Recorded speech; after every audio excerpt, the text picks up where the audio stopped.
Hello दोस्तों, आज एक नए टॉपिक के साथ मैं आप लोगों के साथ हाजिर हूँ। और ये टॉपिक काफ़ी इम्पोर्टेंट है प्रीलिम्स के पर्सपेक्टिव से, मेंस के पर्सपेक्टिव से। और मेंस के पर्सपेक्टिव से पेपर 1 में सोशल इश्यूज़ जो होते हैं उसमें एक वीमेन इश्यूज़ को लेकर हमारा एक टॉपिक होता है, उसके लिए काफ़ी इंपॉर्टेंट है। और आप इस टॉपिक को आप अपने एस्से में भी यूज़ कर सकते हैं। तो आइए स्टार्ट करते हैं इस टॉपिक को। तो जो आज का टॉपिक है वो है नोबेल प्राइज़ इन इकोनॉमिक्स 2023 में। तो ये टॉपिक मैं काफ़ी डिटेल में पढ़ाऊँगा आपको, क्योंकि जैसे मैंने बताया कि प्रीलिम्स, मेंस और एसेज में काफ़ी इंपॉर्टेंट है। और इसकी जो फाइंडिंग्स हैं इस टॉपिक की वो काफ़ी इंपॉर्टेंट है। जो भी बेसिकली ये जो नोबेल प्राइज़ इन इकोनॉमिक्स इसको मिला है, ये प्रोफेसर क्लोडिया गोल्डिन को मिला है। ये हार्वर्ड यूनिवर्सिटी की एक प्रोफेसर है, क्लोडिया गोल्डिन। यूएस की है और हार्वर्ड यूनिवर्सिटी में पढ़ाती है। तो जो टॉपिक है, रिसर्च किस फील्ड में किया है इसने जिसके लिए इसको मिला है? For having advance the understanding of gender gap in the labour market. आपको पता है कि जो वीमेन के इश्यूज़ होते हैं वो हमेशा बहुत काफ़ी इंपॉर्टेंट होते हैं किसी भी एग्ज़ाम्स के लिए, और मेंस के लिए तो खासकर। तो इसकी जो रिसर्च थी उसने किस पे काम किया? For understanding the gender gap in the labour market, कि जो लेबर मार्केट में एक जो जेंडर गैप एग्जिस्ट कर रहा है, तो उसको उसने एक बहुत डिटेल में स्टडी किया, रिसर्च की उसके बेसिस पे, और उन्हीं फाइंडिंग्स को उसने दिया। तो उसके लिए उसको नोबेल प्राइज़ इन इकोनॉमिक्स मिला है। तो फ्रेंड्स, इस टॉपिक के लिए अगर इसको नोबेल प्राइज़ दिया गया, इसमें इसका मतलब है कहीं ना कहीं इसकी बहुत इन डेप्थ स्टडी हुई है, और इसकी जो फाइंडिंग्स रही है वो काफ़ी अलग रही है। बेसिकली जो हम सोचते हैं उससे अलग रही होगी, इसी वजह से इसको नोबेल प्राइज़ इन इकोनॉमिक्स मिला है। तो ये रिसर्च क्यों इंपॉर्टेंट है? Because it challenges the conventional understanding with respect to the female labour force participation in the labour market. तो जो हमारी कन्वेंशनल अंडरस्टैंडिंग है फीमेल लेबर फोर्स पार्टिसिपेशन को लेकर, तो उन कन्वेंशनल अंडरस्टैंडिंग को, उस कन्वेंशनल अंडरस्टैंडिंग को ये चैलेंज कर रहा है। कैसे कर रहा है आइए जानते हैं पहले। जैसे हमारा क्या है कि हमारी कन्वेंशनल अंडरस्टैंडिंग क्या है लेकर, कि हम ये सोचते हैं कि जो सबसे पहले जो हमारी एग्रेरियन सोसाइटी का ट्रांजिशन कैसे हुआ? पहले एग्रेरियन सोसाइटी थी, उसके बाद इंडस्ट्रियलाइज सोसाइटी रही है, ठीक है।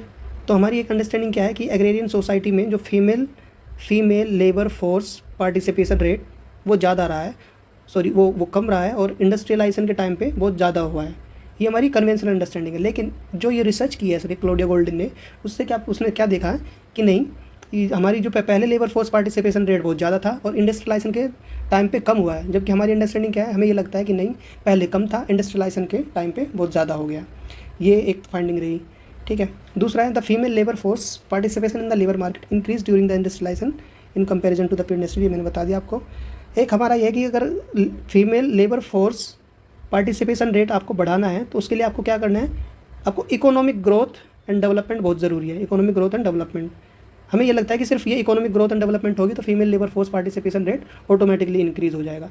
लेकिन इस रिसर्च से पता चला कि ऐसा नहीं है। ये सिर्फ economic growth and development is itself responsible for the increased female labour force participation rate in the labour market. और इस रिसर्च से कुछ और चीज़ें पता चली है। हमें एक इंसाइट मिला है कि मोमिट्रिक्स क्या होता है, ग्रीडी जॉब्स क्या होती है, और ये कैसे how this determine the labour force participation rate of women in India.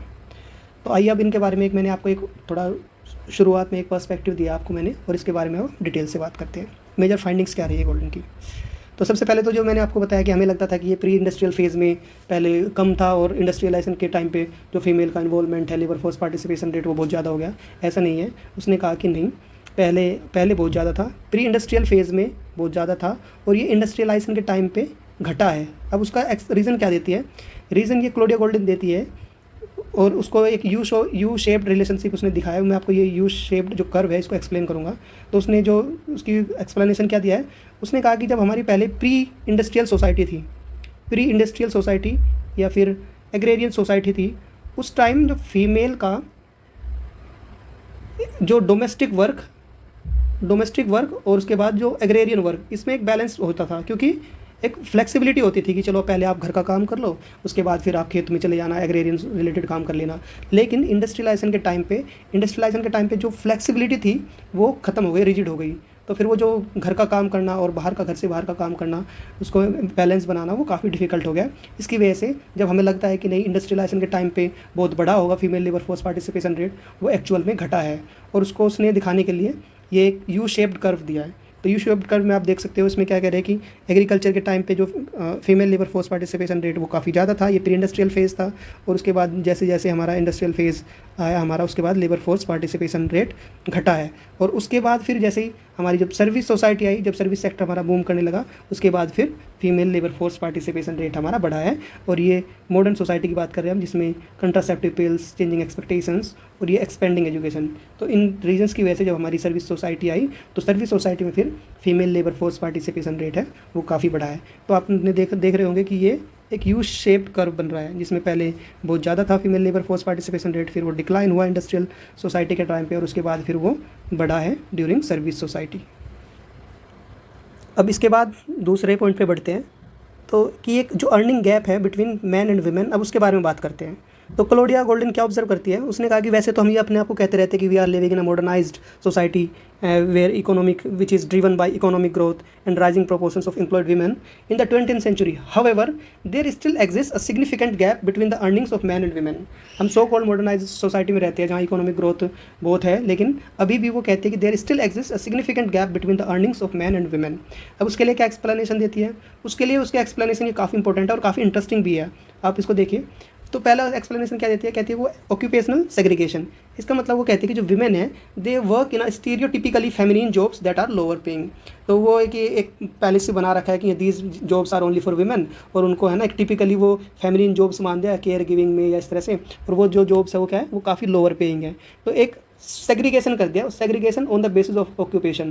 तो कि हाँ फेमिनिन जॉब्स है उनको लोअर पे हो रही है, और उसके बाद जो उसके डिफरेंट जॉब्स है मैस्कुलिन जॉब्स है वो दे आर हायर पेइंग। तो एक तो रीज़न ये बताया उसने, ऑक्यूपेशनल सेग्रीगेशन हो गया।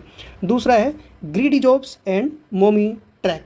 अब ये क्या है, मोमी ट्रैक का मतलब है कि जो मोमी ट्रैक जॉब्स है वो कौन सी है, less paying and less demanding jobs. वही जो मैं पहले की बात कर रहा था कि जिसमें स्टीरियोटिपिकली फेमिनिन जॉब्स, जैसे कि taking care of the kids, school, homework, sports, music lessons and doctor visits. तो ये सारी जॉब्स कौन सी होगी, मोमी ट्रैक।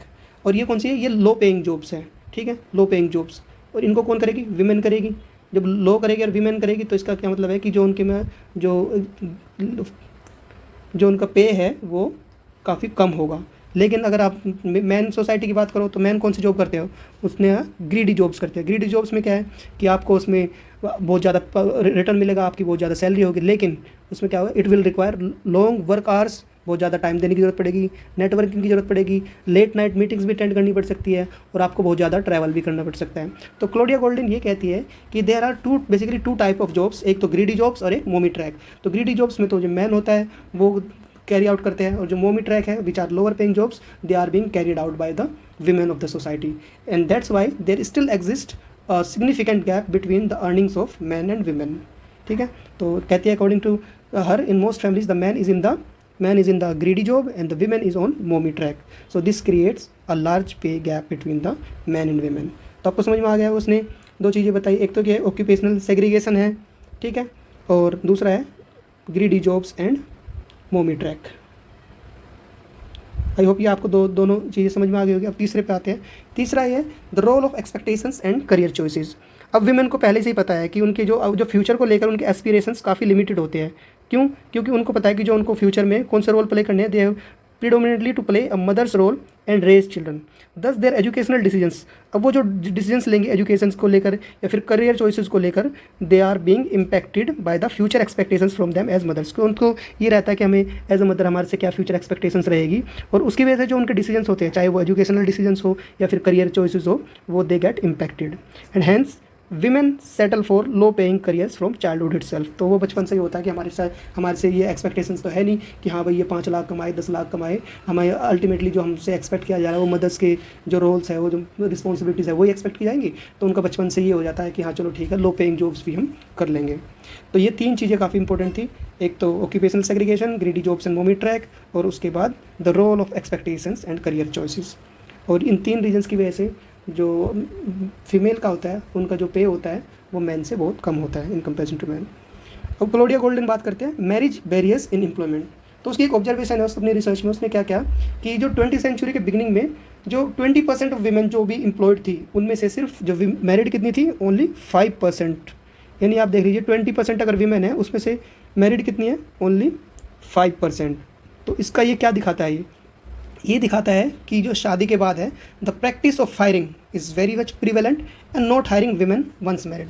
तो या आप तो जो मैरिड हो जाती है उनको आप फायर कर दो और उसके बाद फिर once they get married you don't even hire. तो फ्रेंड्स ये सारी चीज़ें आपके दिमाग में आ रही होगी कि मैं ये इनको इतने अच्छे से क्यों एक्सप्लेन कर रहा हूँ, या हमें इनको समझने की क्या ज़रूरत है।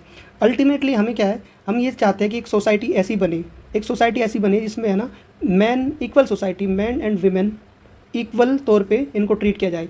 लेकिन जब हमें इनके बारे में नहीं पता हो कि एग्जैक्टली प्रॉब्लम्स कहाँ आ रही है, तो जो पॉलिसीज़ है, हमारी जो पॉलिसीज़ बनेगी वो इतनी जेंडर सेंसिटिव नहीं बनेगी। तो ultimately the research that she has done, it would be helping our policy makers to bring substantive changes using these studies. इनके बेसिस पे वो पॉलिसी बनाएंगे और वो फिर पॉलिसी क्या है, it will impact the lifes of those women. ठीक है। उसके बाद उसने एक स्टडी में देखा है कि जो रोल ऑफ, मैंने कहा कि जब सर्विस सोसाइटी की तरफ हमारी सोसाइटी बढ़ रही थी तो उसमें फीमेल जो लेबर फोर्स पार्टिसिपेशन है, female labour force participation rate है, उसमें इंक्रीज़ हुआ है। और उस इंक्रीज़ में क्या है कि उसमें जो कंट्रासेप्टिव पिल्स है उसका भी काफ़ी इंपॉर्टेंस है। उसकी काफ़ी इंपॉर्टेंस कैसे है देखते हैं। तो उससे वो क्या ऑब्जर्व करती है कि use of easy to contraceptive pills by the end of 1960s led to an increase in the female labour force participation rate. यानी जब हमारे सोसाइटी में ये कंट्रासेप्टिव पिल्स आ गए तो उससे क्या होगा कि female labour force participation rate increase हुआ है। या इसके पीछे एक्सप्लेनेशन क्या है, इसके पीछे ये है कि जब वो कंट्रासेप्टिव पिल्स विमेन को अलाउ करती है to exercise great control over their child birth and plan their careers and motherhood. तो वो अपनी चाइल्ड बर्थ को प्लान कर सकती है, करियर्स को प्लान कर सकती है और मदरहुड को प्लान कर सकती है। This led to more women studying subjects, और इसकी वजह से जो it led to women more studying subjects like law, economics and medicine and anything. अब ये देखिए, अब एक डायरेक्ट हमारे पास रिलेशनशिप आ गया कि जो कंट्रासेप्टिव पिल्स जब हमारी सोसाइटी में आई उससे female labour force participation rate increase हुआ। इसका मतलब हमारे पॉलिसी मेकर्स को अब ऐसे ये इससे रिलेटेड, बर्थ कंट्रोल से रिलेटेड जो इस पॉलिसीज़ है उनका स्ट्रिक्ट इम्प्लीमेंटेशन करना चाहिए। तो एक इंसाइट जो रिसर्च में दिया है उसको हमारे पॉलिसी मेकर्स उसको यूज़ कर सकते हैं to bring a great change in the society with respect to the changes, the attitudinal changes in the women's life. ठीक है। तो ये मैंने आपको सारी डिटेल्स में बताया कि फीमेल लेबर फोर्स पार्टिसिपेशन कैसे बढ़ाया, हमारी कन्वेंशनल अंडरस्टैंडिंग्स को कैसे एनहांस किया है, चैलेंज किया हमारी कन्वेंशनल अंडरस्टैंडिंग को लेकर। अब ये लास्ट हमारा पैराग्राफ है, लास्ट पैराग्राफ में हम जो ये रिसर्च है इसकी सिग्निफिकेंस क्या है। सिग्निफिकेंस जैसे मैं तुम्हें बताते आ रहा हूँ कि एक तो है कि हमारे जो पॉलिसी मेकर्स को जेंडर सेंसिटिव पॉलिसीज़ बनाने में हेल्प करेगा। ठीक है, इस रिसर्च के बेसिस पे। It also provides knowledge about underlying barriers hindering women employment. तो ऐसे कौन कौन से चैलेंज है जिसकी वजह से हमारा जो female labour force participation rate है वो बढ़ नहीं रहा है, या कौन से वो चैलेंजेस कर रहा है। तो इन सारी चीज़ों को हमें समझने में हेल्प कर रहा है ये इसकी जो रिसर्च है क्लोडिया गोल्डन की। तो so it has made us aware about the barriers like marriage bars, जो मैंने आपको बताया कि 20% में से सिर्फ 5% ही थी। ठीक है। मोमी ट्रैक मैंने आपको बताया कि वीमेन लो पेइंग जॉब्स में होती है और कि उनको हाँ जो स्टीरियोटिपिकली फेमिनिन जॉब्स में उसमें रखा है। ग्रीडी जॉब्स के बारे में बताया मैंने, ग्रीडी जॉब्स में कि मैन को ग्रीडी जॉब्स, हर फैमिली में मैन ग्रीडी जॉब्स में इन्वॉल्व होते हैं जहाँ पे टाइम बहुत ज़्यादा देना होता है, ट्रैवल ज़्यादा करना होता है, लेट नाइट मीटिंग्स में अटेंड करनी होती है। ठीक है। Which hinders women's employment in modern economics. So India which is transitioning into a modern economy must remove these barriers to reap rich economic dividends। फिर मैंने वो बताया कि आपको कि जब से कंट्रासेप्टिव पिल्स आए उसके बाद से female labour force participation rate बहुत ज़्यादा बढ़ा है। तो उससे क्या होगी, जो हमारे अगर गवर्नमेंट इफेक्टिव इंप्लीमेंटेशन करती है बर्थ कंट्रोल प्रोग्राम्स का, तो इसकी वजह से भी female labour force participation rate increase होगा। ठीक है।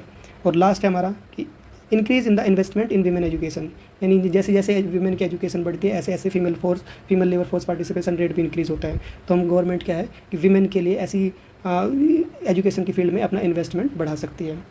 तो फ्रेंड्स ये थे जो भी ये सारी फाइंडिंग्स है, काफ़ी इंपॉर्टेंट है और आप इनको अच्छे से समझिए और इनको आप यूज़ करिए। प्रीलिम्स में तो आपको फैक्चुअल बेस्ड क्वेश्चन आएंगे कि अच्छा ये किसको मिला था, किस टॉपिक पे मिला था, लेकिन आप मेंस में इसको जो वीमेंस के इश्यूज़ है उसमें, सोशल इश्यूज़ में और एसेज में इन फाइंडिंग्स को यूज़ कर सकते हैं और आपके आंसर्स है वो औरों से डिफरेंट होंगे। तो आई होप आपको ये टॉपिक डिटेल में समझ में आया होगा, और आपको कोई भी प्रॉब्लम है तो आप कमेंट बॉक्स में आप कमेंट करके मुझसे पूछ भी सकते हैं। Thank you so much.